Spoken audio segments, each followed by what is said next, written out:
Now, turning to our program, please welcome Anya, I won't try her last name again, President of the Class of Experts Group, Friends of Being Angel, to introduce today's speaker. Anya?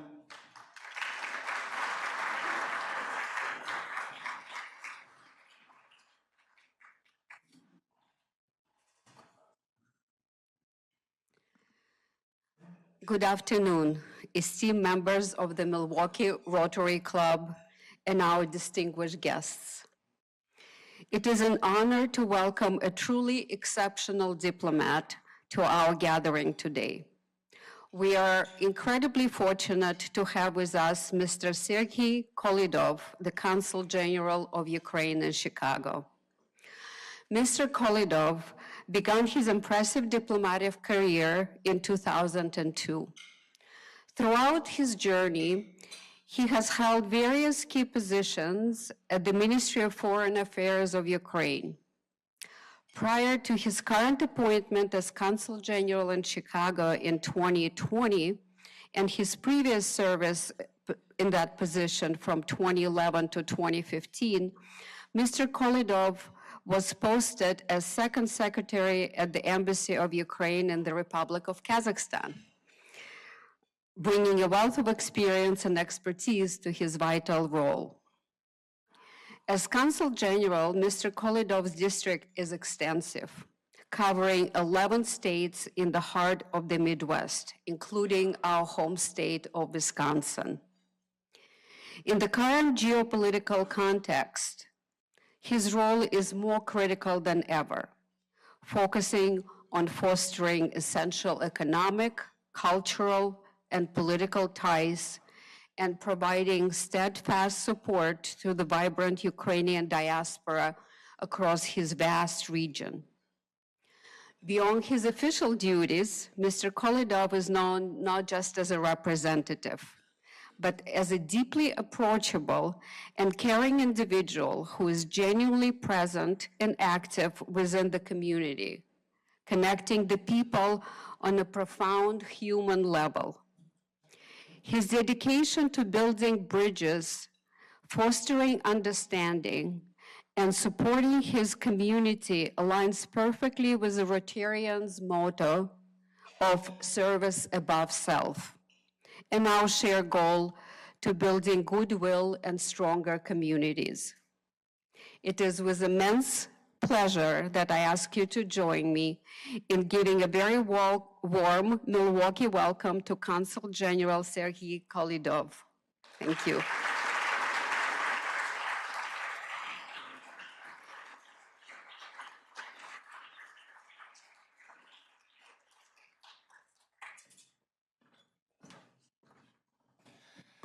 Thank you very much, Anya, for amazing introduction. I think it's my previous work. It was very interesting, but my current position for me is very important too. Ladies and gentlemen, dear friends of Ukraine, I'm proud to be here and glad to have the opportunity to address you today. Let me use the opportunity to thank the Rotary Club of Milwaukee for your support, humanitarian support, and what you do for Ukrainian people. It's very important for us. Thank you very much. And of course, I want to say thank personally to Mr. Patrick Cronin, to Melissa, to Aaron for your support, who organized this meeting and gathered us here today. Some words about the current situation in Ukraine. On February 24, 2022, the Russian Federation launched its illegal, unprovoked, and unjustified full-scale military invasion of Ukraine, which became the expansion of its armed aggressions that have been ongoing since February 19, 2014. In 2022, Ukraine liberated 40% of its territory, temporarily occupied by Russia, since January 24th, and in total, 28% of the temporarily occupied by Russia Ukrainian territory in 2014. In 2023, Ukraine stopped total dominance of Russia in the Black Sea. In 2024, Ukraine transferred the military action in the enemy's territory by launching the Kursk operation. The key objectives of the Defense Force of Ukraine remains unchanged: holding and stabilize the front line, strengthening the protection of Ukrainian airspace and countering the offensive capability of Russian army. We will continue all active operations and our defensive operations. The enemy leaves us no other option. The situation on the front line has been and continues to be tense and difficult. The enemy have mobilized the maximum number of human and material resources to implement its aggressive plans. At the same time, the Ukrainian army retains the conventional potential to defeat the enemy offensive groups. Despite what Russia propaganda claims, Russia is not winning and Ukraine is not losing this war. In fact, despite vast resources and losses, Moscow has failed to achieve a single strategic goal. Putin and his encourage have no intention of ending the war. Currently, active hostilities are ongoing along the front line, stretching about 1,250 kilometers. Moscow has turned its aggression against Ukraine into a war of attrition. Russia is attempting to initiate a new phase of the war, one marked by escalation and open hybrid warfare against the entire transatlantic community. Moscow is provoking, waiting, and monitoring the reaction of partners. Dear friend, this war has been sought not only for territory, but also for our identity. The level of culture reflects our Ukrainian contents, our own information space, our heritage, and our memory. That is why Ukraine, by increasing funding for the cultural sector, is strengthening its identity, liberating its memory of colonial legacy, and making Ukraine understood and respected around the world. Ukraine is grateful for every package of support. We need a stable and timely supply of all types of weapons and ammunition in larger quantities to ensure that Ukraine defeats Russia and the war in Europe does not spread. Our key needs remains unchanged: air defense systems and associated missiles for such system, combat aircrafts, manpads, artillery system and shells, long-range missiles, electronic warfare system in sufficient volumes, engineering equipment, drones, including those capable of intercepting Shahed and other attack drones. Our top priority is air defense. Above all, missile defense against ballistic threats.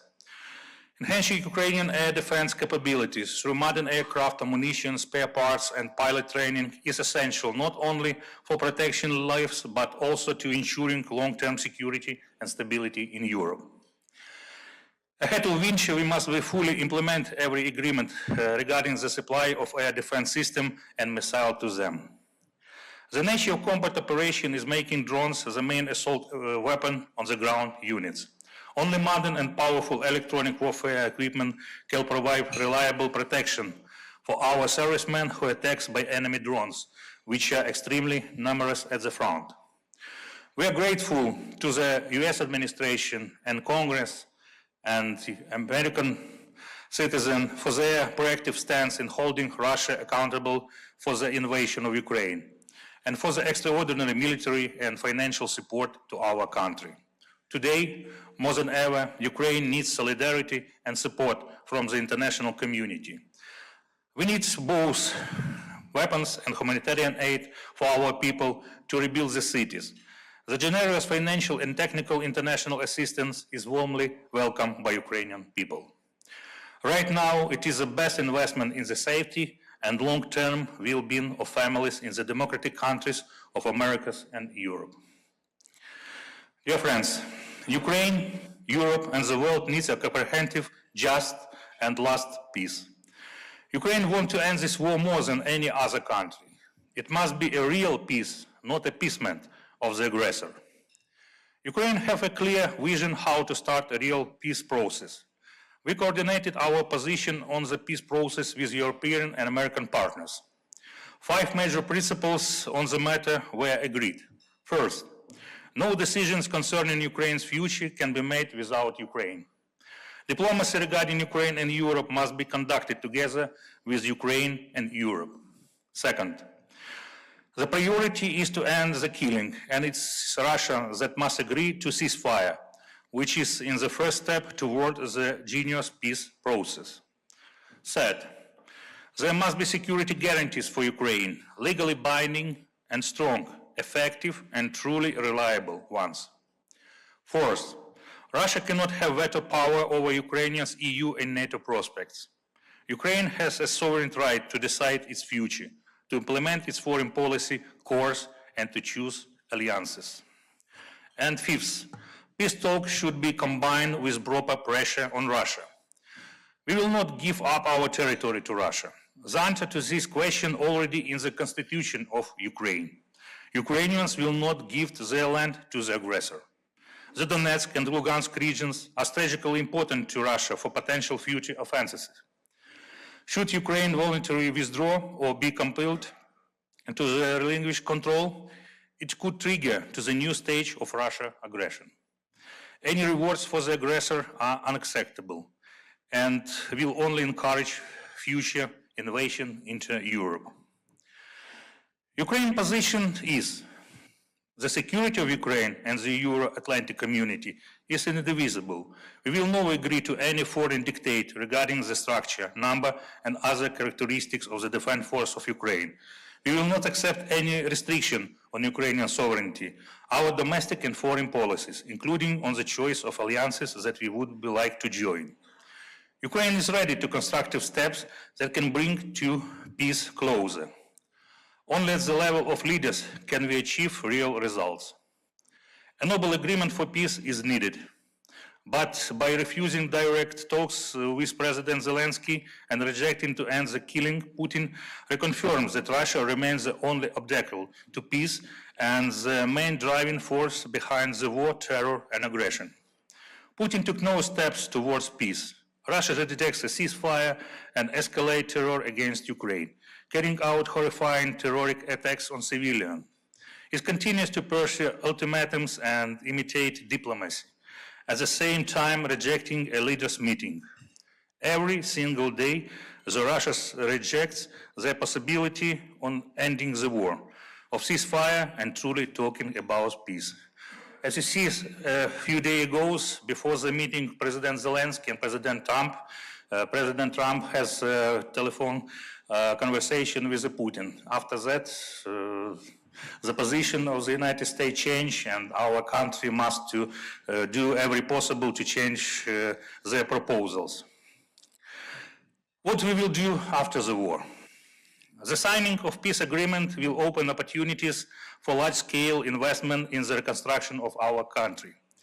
The main challenges will concern modernization on infrastructure in industry in cooperation with international financial institutions and investors, supporting reform for the integration of Ukraine into the global economic space, creation of special investment regimes to attract business to the region most affected by war. It's also stimulated the development of transparent mechanisms for businesses, which will increase investor confidence. Special attention will be paid to green and digital development, which will allow Ukraine to meet modern European standards. After our victory, of which we are confident, we have a long way to the recovery. We will rebuild all the destroyed infrastructure according to world standard, carry out the necessary reforms, and become cutting-edge technology. Carry out the necessary reform and become a full member of the European community. We will need your support along the way, your experience, best practices, and cutting-edge technologies. Ukraine has a recovery plan that will ensure the rapid rebuilding of critical infrastructure and is based on the best modern construction standards. We have defined a list of objects for emergency reconstruction and are already working on them. We are actively working with international partners to attract financial resources for Ukraine reconstruction projects and already have significant achievement this year. Ukraine Armed Forces has shown that we know how to win on the battlefield, as we said previously. And another important task for us is to succeed in the economy, to be an attractive country for investors. Ukrainian resilience is not something abstract. We reach new height even during the most difficult times on our modern history. You know, for example, Ukrainian electronic system DIA. Now it's very, very interesting product. In your smartphone, you have all your life. Certificate of birth, certificate of marriage, your passport, your ID, your driver license, all your life only in one phone. We have a lot to offer, and we feel the strong international interest for Ukrainian opportunities. Let's be honest, there are always risks, and in investment case. At the same time, experienced people know that participation in the development of a young country is always an investment in a fruitful future. For our part, we do everything to ensure the stability of state institutions, the financial system, as well as to create transparent business conditions. We suggest considering long-term business development plans in Ukraine right now. Despite the ongoing Russian invasion, investing in Ukraine is both possible and rational. Several sectors of the Ukrainian economy are already demonstrating strong performance and rapid development. IT, agricultural sector, alternative energy, high-tech industry, we offer many opportunities for the development of foreign business in Ukraine and provide appropriate state support. Ukraine has highly qualified personnel, rich deposits of natural resources, and developed logistic network, a convenient geographical location, and duty-free access to the European Union market. Everything you need to develop a profitable business. Support for the development of foreign business in our country is one of the main tasks of the government of Ukraine. The 2025 Ukrainian Recovery Conference, which took place in Rome on July 10-11, was the fourth annual event of its kind and the largest to date. In attendance were around 6,000 participants, including over the 50 official country delegation and more than a dozen heads of government. This year, Ukrainian Recovery Conference in Italy made clear that the international community is paying close attention to Ukraine, with a record number of attendees and standing room only for panels covering everything from defense tech to green energy. While the conference featured plenty of optimism, strong messaging, and ambitious plans, one key conclusion was that rebuilding Ukraine requires more than political support and good intention. It demands concrete action, especially from the private sector. One key incentive to invest in wartime Ukraine is the possibility of gaining early access to the major future European market. European governments and companies were prominent at the recovery conference, illustrated the fact that Ukrainians' EU integration path remains very much open and serves as an important strategic anchor. For businessmen, this means that investing now in Ukraine secures a potentially privileged position, due that promises to be the next big growth phase of the European single market. Companies that seize the opportunity will be able to shape the standards, infrastructure, and network of the future. The message to the international business community is that waiting for the right time is a mistake. Those who act today will reap the reward tomorrow. The intelligence sees the present as the wise plans the future. Ukraine invites American and Ukrainian-American businessmen to take advantage of the opportunities opening up in Ukraine. And in this case, I would like to highlight the leading sector of the Ukrainian economy, agriculture. As you may know, Ukraine is the breadbasket of Europe. But now, 30% of total capacity of the agricultural sector of Ukraine was destroyed, and almost 20% of this agricultural land is temporarily occupied. According to the World Bank, direct losses in the agricultural sector amount to $11 billion.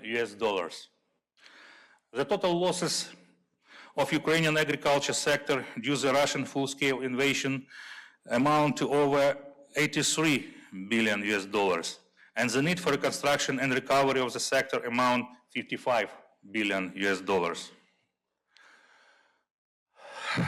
Russia has stolen millions of tons of Ukrainian grain and continues to trade stolen Ukrainian grain.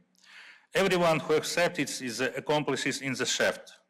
Russia continues to illegally export grain from the temporarily occupied territory of Ukraine, from Zaporizhia, Kherson, Donetsk, and Lugansk region, integrated it in its own export system.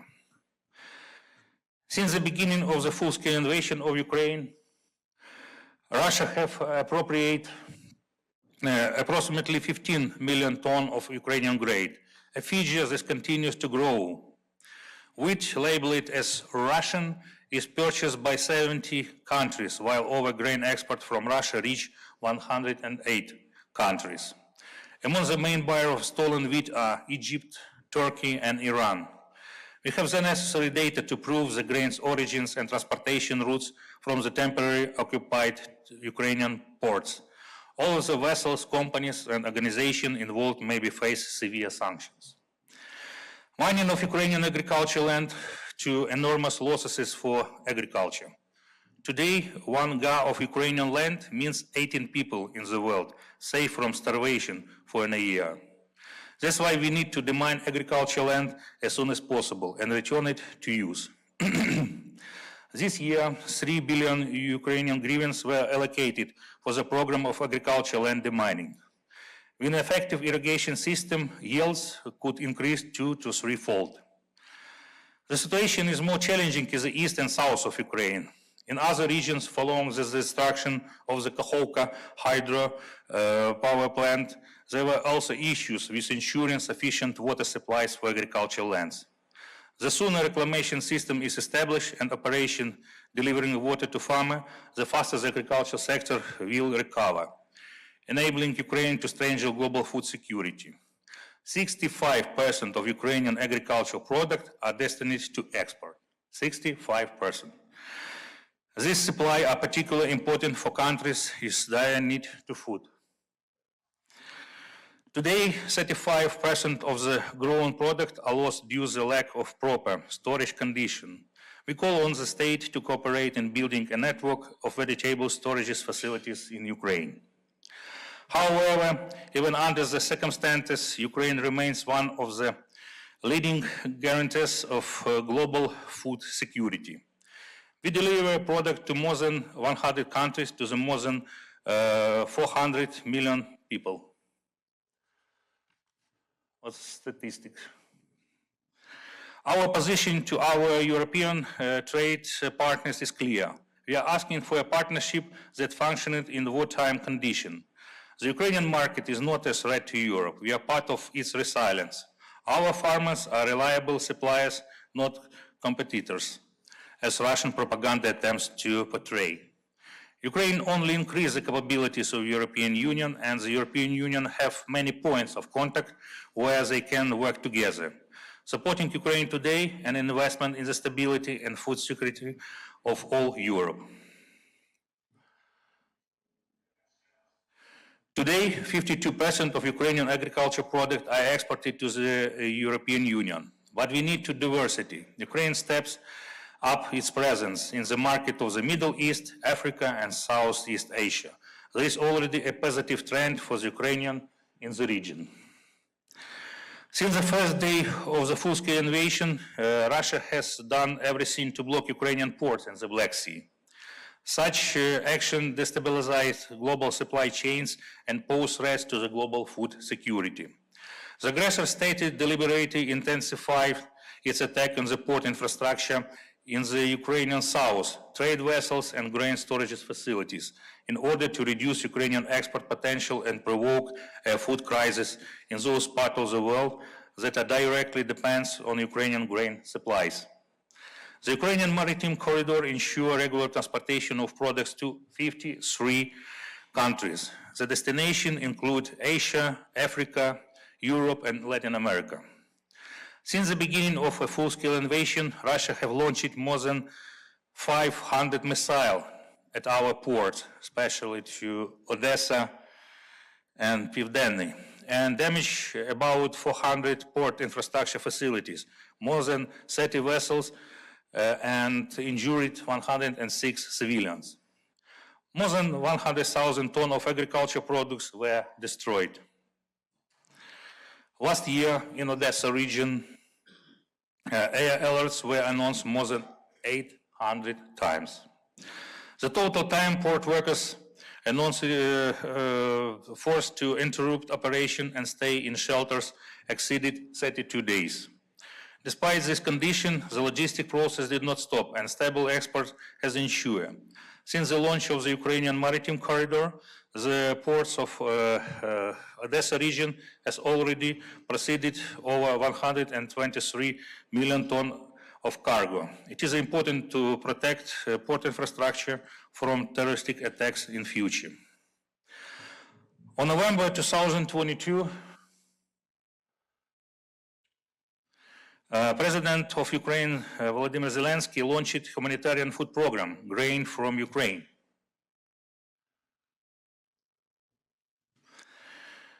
The total amount of financing of the program by mid-2025 has reached 364 billion US dollars. In total, 300,000 tons of agricultural product have already been shipped to 18 countries in Europe and Middle East, including Bangladesh, Chad, Djibouti, Congo, Ethiopia, Kenya, Malawi, Mauritania, Mozambique, Nigeria, Pakistan, Palestine, Somalia, Sudan, Syria, Tanzania, Yemen, Zambia, within the framework of the program. It is important for us to expand the implementation of this initiative. Overall, during the operation of our Grain from Ukraine program, we have managed to save 20 million people from hunger. Despite the Russian Federation war of aggression, Ukraine remains the result in supporting those who are also suffering.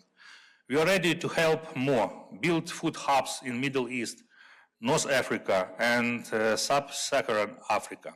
We want to share technologies, processing methods, our skills in land cultivation, and exchange experience with African countries. Ukraine has ambitious goal to open a regional logistic hub for Ukrainian food product in Egypt. Ukraine is all ready to help African countries become more economically self-sufficient and develop ties with African countries. In December 2024, Ukraine launches the Food from Ukraine program to help Syria. Under this, 800 tons of wheat flour have been already sent, and we continue to work on the faster deliveries. And some words about U.S. Ukrainian Reconstruction Investment Fund. You know that on May 2025, the Verkhovna Rada of Ukraine ratified the agreement between the government of Ukraine and the government of the United States of America on establishment of the American-Ukrainian Recovery Investment Fund. The agreement is the first of three planned international legal instruments aimed at laying the groundwork for long-term bilateral cooperation in the areas of subsoil use, investment, and energy security.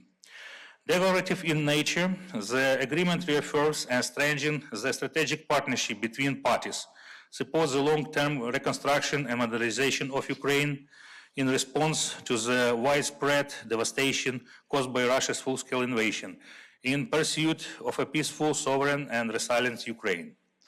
Key aspects of the agreement. First, tax and trade guarantees. The agreement provided for exemption of partnership from taxation in both Ukraine and the United States with respect to income and payment related to the investment activities in Ukraine. In addition, the United States expects not to apply trade restriction to resources acquired under the partnership's projects. Partnership financing. The government of Ukraine ensures its contribution to the partnership in the form of irrevocable right to receive the agreed Ukrainian income, which is transferred through a special state budget fund. Every party contributes under the terms of the limited partnership agreement with US contribution subject to increase based on the value of any additional military assistance provided to Ukraine. Partnership priority access to investment opportunity. The agreement requires Ukrainian authorities to include provision in permit and contract ensuring that the partnership received priority access to investment-related information in the subsoil use and infrastructure sector. If the partnership expresses interest in the project, it must be engaged in good faith negotiation, and no significantly better terms may be offered to the said party. All measures must be compliant with the Ukrainian law in the country's obligation to the European Union. Preferential rights to purchase extractive output. The partnership is granted the right to negotiate the purchase of the extractive products in the market term. Ukrainian authorities ensure no said party received more favorable terms. Alignment with the European Union accession commitment. If a new obligation arises from Ukrainian UE accession that affects the agreement, the party will hold good faith negotiation to adopt appropriate amendments. And Ukrainian agreed revenue.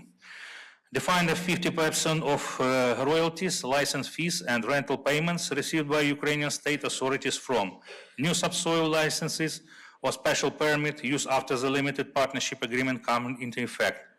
Previously used licenses not yet industrially exploited by the date, excluded and revenue from the partnership or repatriation from the Russia. As I know, Ukrainian and American governments have a future negotiation about this fund, but for me it's very interesting experiment, and it was in the future important not only for Ukrainian economy, but for American economy too, because it's connected with real mineral resources. Dear friends, the challenges seize the present, the wise plans the future. Ukraine invites American businessmen to take advantage of the opportunity open in the Ukraine. I offer you to be a part of our future success. Thank you for your attention.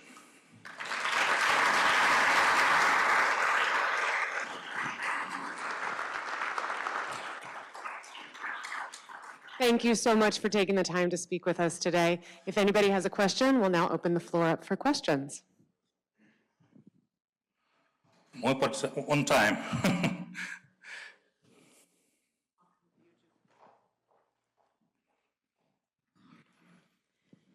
Thank you. I read and heard in the first 6 to 8 months after the invasion that Russia sent trainload after trainload and boxcar after boxcar down to Ukraine to shovel up its beautiful soil. Is that true? And what impact will that make on your ability to produce the way you have in the future, in the past? Because I know, in also reading about World War II, that was Hitler's point to do, is to take over the Ukraine and its farmland. It's a very hard question. You know that abroad more than 8 million Ukrainians now.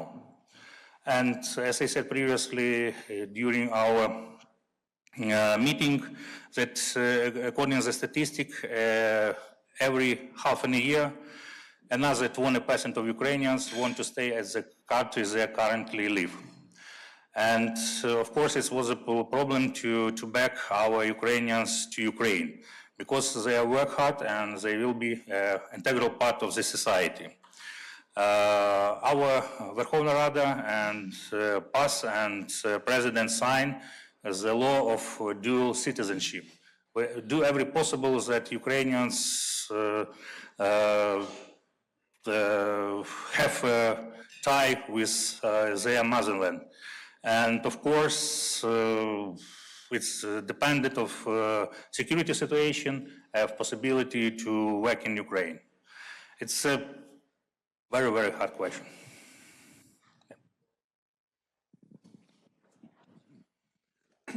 Hi, my name is Fred Bursch.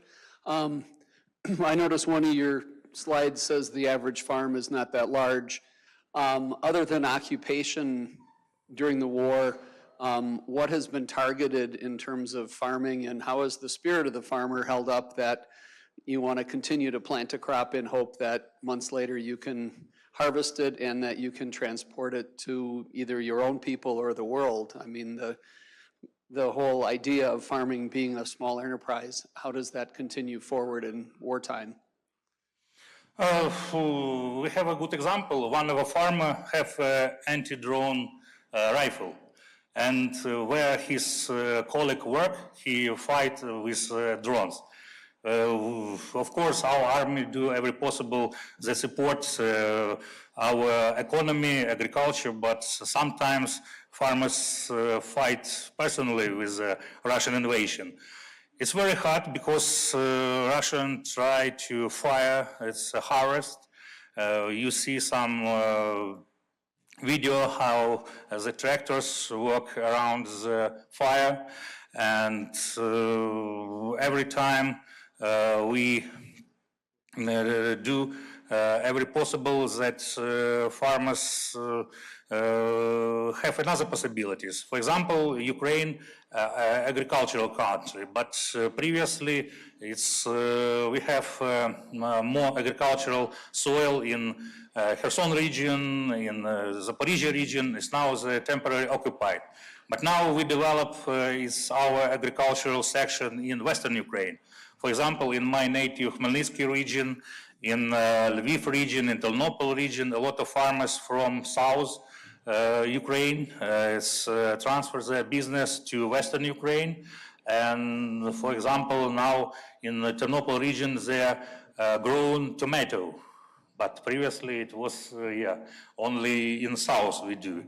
Potato, another type of agricultural products. We try to make a different way to develop agricultural section. But now we have good results, as I say. Welcome to Milwaukee. My name is Milton Bond. I'm a lifelong Milwaukeean. And my question is this, from what I read, is that actually Russia, landmass is smaller than the United States, just a bit smaller, and that population-wise, it's almost less than, it's like 140 million people, and that we're like 330 million people. And then actually a big part of Russia is uninhabitable, and that Ukraine, demographically, now correct me if I'm wrong, a big part of the Ukraine's population that's considered white of Russia is in Ukraine, and that for what I read is that Putin was taking your children and taking them back to Russia, because most of the large part of Russia is a mixed population, and he's trying to keep Russia white. So that's another reason that he wants the white Russians, and not to make offense of people like to drink, but a lot of the white Russians, like we think of Russians, are Ukraine, and the big population of what we consider Russians are Ukrainians. And so it's almost demographics of keeping Russia white, and, so I wouldn't say, yeah, but is that true? Is that true? That's from what I'm reading, so it's like an inch of keeping it, kind of like, a white country, and it's really like a mixed country. There's like a lot of like Asian, and it's not just a European white country of Russia. What I mean is Russia is. Is that correct? It's children is our future. If you have children, we have a future. Now more than 20,000 Ukrainian children were transferred to Russia. And of course, we try to do every possible that every Ukrainian child back to Ukraine. As you know, it's court warrant sent by international court sent to Putin and to children, Ombudsman Lvova-Belova. And they have this warrant for the stolen Ukrainian children. Now only 2 or 3 persons back to Ukraine, and according to the First Lady of Ukraine, where provides the program Bring Ukrainian Children to Ukraine. We gather with the international partners and try to push to Russia. And they have their fruits because after that, some Ukrainian children back to Ukraine, and one boy who were under the occupation 10 years, but 2 days ago he back to Ukraine.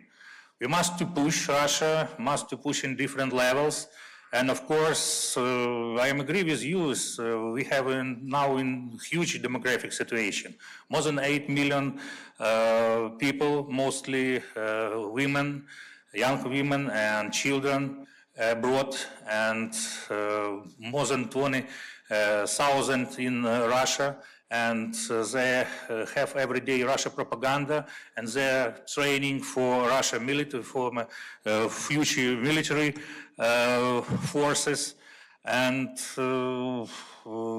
Putin and other Russians looking for Ukraine like resources, not only for minerals or some equipment, but it's for demographic resource too.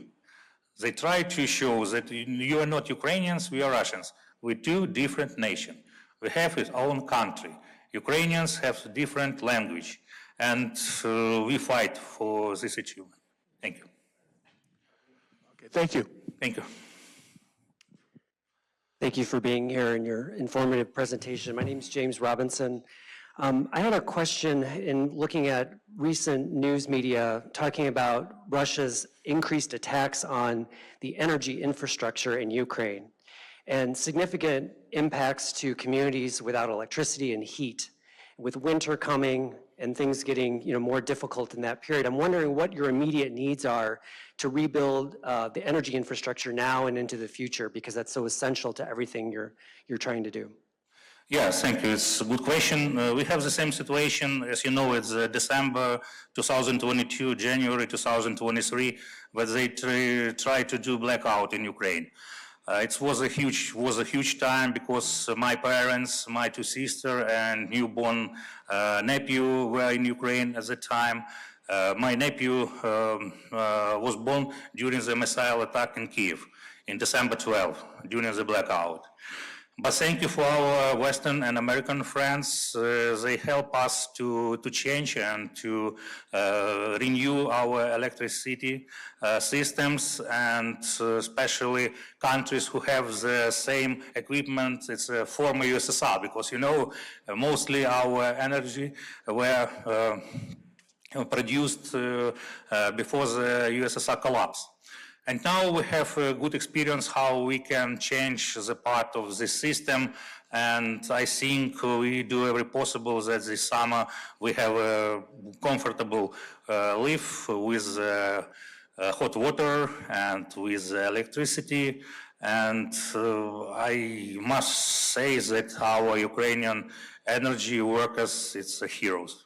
Every person who lives now in Ukraine is a hero. Thank you. Thank you so much. Thank you. Слава Україні!